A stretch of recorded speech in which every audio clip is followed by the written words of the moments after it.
Hi అండి. అందరికీ నమస్కారం. Welcome back to my channel. ఈ వీడియోలో ఏపీ ప్రభుత్వ పెన్షనర్లకు 30 నెలల డీఆర్ అరియర్స్ అలాగే ఏక్యూపీపై పెన్షన్ అసోసియేషన్ వారి ముఖ్య ప్రకటన. దీనికి సంబంధించిన పూర్తి వివరాలు ఈ వీడియోలో తెలుసుకుందాము. వీడియో అయితే ఎక్కడే కానీ స్కిప్ చేయకుండా ఎండ్ వరకు చూసేయండి. అప్పుడు ఇన్ఫర్మేషన్ పూర్తిగా అర్థమవుతుంది. అలాగే వీడియో చూస్తున్న ప్రతి ఒక్కరు వీడియోకి లైక్ చేయండి ఫ్రెండ్స్. ఈ వీడియోని తోటి ఉద్యోగ పెన్షన్ మిత్రులతో అయితే షేర్ చేయండి. కొత్తగా మన ఛానల్ చూస్తున్న వారైతే ఖచ్చితంగా మన ఛానల్‌ని సబ్స్క్రైబ్ చేసుకోండి. సబ్స్క్రైబ్ చేసుకోవడం వల్ల నేను చేసే ప్రతి ఒక్క వీడియో మీ వరకు రీచ్ అవుతుంది. ఇక ఆలస్యం చేయకుండా వివరాల్లోకైతే వెళ్ళిపోదాము. ఆంధ్రప్రదేశ్ రాష్ట్రంలో పదవీ విరమణ పొంది తమ శేష జీవితాన్ని ప్రశాంతంగా గడపాలని ఆశించే వేలాది మంది ప్రభుత్వ పెన్షనర్లకు సంబంధించి కొన్ని అత్యంత కీలకమైన మరియు అత్యవసరమైన డిమాండ్లను పరిష్కరించాలని కోరుతూ ఒక భారీ కసరత్తు ప్రారంభమైంది. రాష్ట్ర వ్యాప్తంగా ఉన్నటువంటి పెన్షనర్స్ అందరి తరపున వారి బాధ్యతలను, ఆర్థిక ఇబ్బందులను ప్రభుత్వం దృష్టికి తీసుకువెళ్లే ఉద్దేశంతో ఏపీ పెన్షనర్స్ అసోసియేషన్ ప్రతినిధులు ఏపీ జేఏసీ చైర్మన్ గారిని కలిసి ఒక సమగ్రమైన విన్నపాన్ని అందజేశారు. ఈ వినతి పత్రంలో పెన్షనర్లు ఎదుర్కొంటున్న సమస్యలతో పాటుగా ప్రస్తుతం ప్రభుత్వం చేస్తున్న మరికొన్ని మంచి పనుల పట్ల తమ కృతజ్ఞతలను కూడా ఎంతో వినమ్రంగా అయితే తెలియజేశారు. ముఖ్యంగా గతంలో పెన్షన్లు ఎప్పుడొస్తాయో తెలియక నెలాఖరు వరకు కళ్ళు కాయలు కాసేలాగా ఎదురు చూసిన పరిస్థితి నుండి ప్రస్తుతం ప్రతి నెల 1వ తేదీనే పెన్షన్ డబ్బులు నేరుగా బ్యాంకు ఖాతాలో జమ అవుతూ ఉండడం పట్ల పెన్షనర్స్ ఎంతో హర్షం వ్యక్తం చేస్తున్నారు. మరి ఈ యొక్క క్రమబద్ధమైన చెల్లింపుల వల్ల వృద్ధాప్యంలో మందుల ఖర్చులు, ఇంటి అద్దెలు మరియు నిత్యావసర వస్తువుల ధరల కొనుగోలుకు ఎటువంటి ఆటంకం కలగకుండా గౌరవంగా బ్రతకగలుగుతున్నారు అని వారు ప్రభుత్వానికి ధన్యవాదాలైతే తెలిపారు. అదేవిధంగా మార్చి 31, 2026 తేదీన ఈలోపు పదవీ విరమణ చేసిన పెన్షనర్లకు సంబంధించి కేవలం encashment of earned leaves EL బకాయిల మినహా మిగిలిన అన్ని రకాల రిటైర్మెంట్ బెనిఫిట్స్ అంటే గ్రాట్యుటీ, కమ్యుటేషన్ వంటి బకాయిలను ప్రభుత్వం దాదాపుగా విడుదల చేయడంపై కూడా వారు తమ సంతృప్తిని వ్యక్తం చేశారు.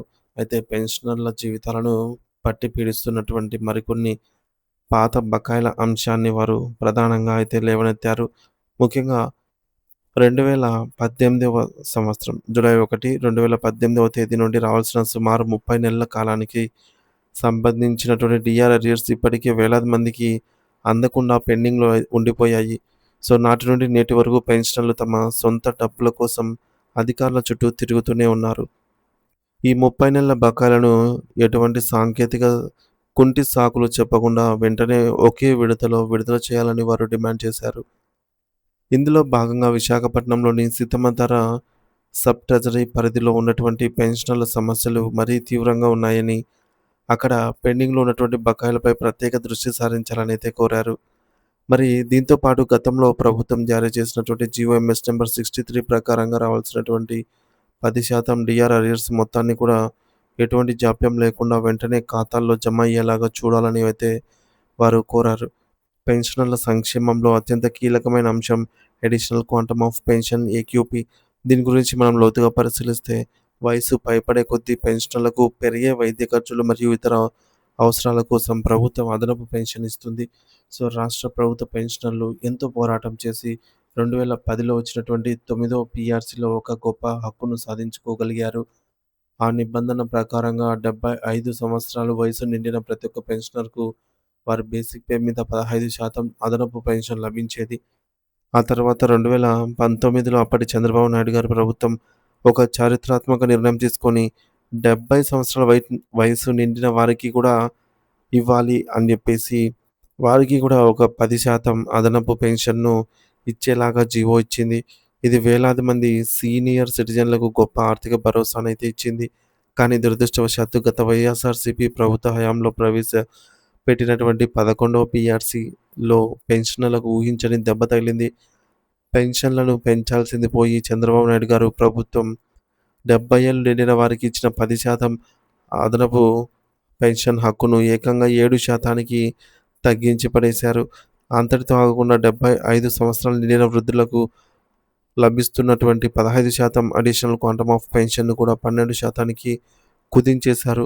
సో, దీనివల్ల వేలాది మంది పెన్షనర్లకు పీఆర్సీ వచ్చిన తర్వాత పెన్షన్ పెరగాల్సింది పోయి ఆహ్, ఉన్న పెన్షనే తగ్గిపోయిందనమాట. సో, వృద్ధాప్యంలో తమకు రావాల్సిన హక్కులను ఇలా హరించడం వల్ల వృద్ధులు తీవ్రమైన మానసిక ఆందోళనకు, ఆర్థిక ఇబ్బందులకు గురి అయ్యారు. అందుకే ఇప్పుడు మళ్ళీ చంద్రబాబు నాయుడు గారి ప్రభుత్వం అధికారంలోకి వచ్చినందున పెన్షనర్ల ఆరోగ్యాన్ని మరియు సంక్షేమాన్ని దృష్టిలో ఉంచుకొని ఆనాడు తగ్గించినటువంటి అదనపు పెన్షన్ శాతాన్ని తిరిగి పాత స్లాబు ప్రకారంగా 70 ఏళ్లు నిండిన వారికి 10% గాను, 75 సంవత్సరాలు నిండిన వారికి 15% గాను పునరుద్ధరించాలని వారు గట్టిగా డిమాండ్ అయితే చేస్తూ ఉన్నారు.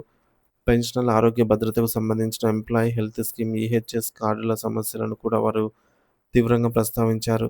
రాష్ట్రంలోని అన్ని రకాల కార్పొరేట్ మరియు ప్రైవేట్ హాస్పిటల్స్‌లో అన్ని రకాల వ్యాధులకు కూడా ఎటువంటి నగదు చెల్లించాల్సిన అవసరం లేకుండా ఈ హెల్త్ కార్డులు సంపూర్ణంగా అమలు జరిగేలాగా కఠినమైన ఉత్తర్వులు ఇవ్వాలని కోరారు. ప్రస్తుతం చాలా ఆసుపత్రులు ఈ కార్డులను అంగీకరించడం లేదని, దీనివల్ల అత్యవసర సమయాల్లో పెన్షనర్లు ప్రాణాపాయ స్థితిలో పడుతున్నారని ఆవేదన వ్యక్తం చేశారు. అలాగే మెడికల్ రీయింబర్స్‌మెంట్ యొక్క గరిష్ట పరిమితి ప్రస్తుతం కేవలం రూ. 2,00,000 వరకే ఉంది. కానీ ప్రస్తుత కాలంలో శస్త్రచికిత్సలకు ఈ మొత్తం ఏమాత్రం సరిపోవటం లేదు. అందుకే ఈ పరిమితిని 2,00,000 నుంచి దాదాపుగా 5,00,000కు పెంచేలాగా ప్రభుత్వంపై ఒత్తిడి తేవాలని కోరారు. ఈ విధంగా ఏపీ పెన్షనర్స్ అసోసియేషన్ రాష్ట్ర అధ్యక్షులు ప్రభుదాస్ గారు మరియు ప్రధాన కార్యదర్శి వెంకటేశ్వర్ గారు సంయుక్తంగా ఈ యొక్క విన్నపాన్ని ఏపీ జేఏసీ నాయకత్వానికి అందించారు. ఉద్యోగ సంఘాలు మరియు పెన్షనర్ల సంఘాలన్నీ ఉమ్మడిగా ఏకతాటిపైకి వచ్చి ఈ సమస్యలన్నిటిని నేరుగా ముఖ్యమంత్రి గారి దృష్టికి తీసుకెళ్లాలని అయితే భావిస్తున్నారు. తమకు న్యాయంగా రావాల్సిన అడిషనల్ క్వాంటమ్ ఆఫ్ పెన్షన్‌ను తిరిగి సాధించుకోవాలి అనేటటువంటి బలమైన సంకల్పంతో, గట్టి ప్రయత్నాలతో వీరైతే ముందుకు సాగుతూ ఉన్నారు. ఈ పోరాటం కేవలం డబ్బు కోసం మాత్రమే కాదని, సో వృద్ధాప్యంలో గౌరవంగా జీవించే హక్కు కోసమని వారు స్పష్టం చేశారు. జూలై 1, 2018 నుండి పెండింగ్‌లో ఉన్నటువంటి 30 నెలల డీఆర్ అరియర్స్ వెంటనే విడుదల చేయాలని ఉద్యోగుల డిమాండ్ అయితే ఉంది. అలాగే 70 ఏళ్ల వయసు నిండిన వారికి 10% గాను, 75 ఏళ్లు నిండిన వారికి 15% గాను ఏక్యూపీ ఇచ్చే విధానాన్ని మళ్ళీ పునఃప్రారంభించాలి. తిరిగి అమలు చేయాలనైతే కోరుతున్నారు. జీఓఎంఎస్ నంబర్ 63 అమలు 10% డీఆర్ అరియర్స్ మొత్తాన్ని కూడా వెంటనే పెన్షనర్ల ఖాతాలో జమ చేయాలి.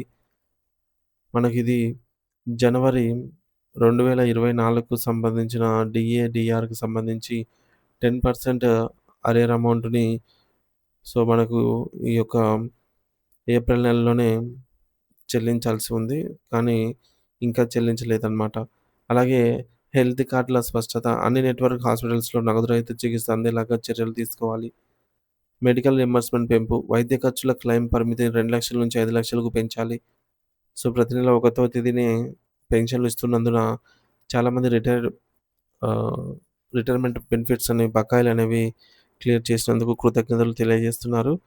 అలాగే పెండింగ్‌లో ఉన్నటువంటి ఎన్‌కాష్‌మెంట్ ఆఫ్ ఎన్యూడ్ లీవ్ బకాయిలను కూడా త్వరగా విడుదల చేయాలనైతే కోరారు. ఆంధ్రప్రదేశ్ పెన్షనర్స్ అసోసియేషన్ నాయకులు తమ దీర్ఘకాలిక సమస్యల పరిష్కారం కోసం ఏపీ జేఏసీ ద్వారా ప్రభుత్వానికి ఒక వివరణాత్మక విన్నపాన్ని సమర్పించారు. ప్రభుత్వం సకాలంలో పెన్షన్లు ఇస్తున్నందుకు కృతజ్ఞతలు తెలుపుతూనే గత ప్రభుత్వం తగ్గించిన అదనపు క్వాంటమ్ ఆఫ్ పెన్షన్ శాతాన్ని పాత పద్ధతిలో పునరుద్ధరించాలని మరియు పెండింగ్ ఉన్నటువంటి డీఆర్ బకాయిలను వెంటనే చెల్లించాలని ప్రధానంగా డిమాండ్ చేశారు. ఆరోగ్య భద్రత కోసం హెల్త్ కార్డుల పనితీరును మెరుగుపరచాలని మరియు మెడికల్ రీయింబర్స్‌మెంట్ పరిమితిని పెంచాలని కోరుతూ తమ హక్కుల సాధన కోసం ఉమ్మడి పోరాటానికైతే సిద్ధం అయ్యారు.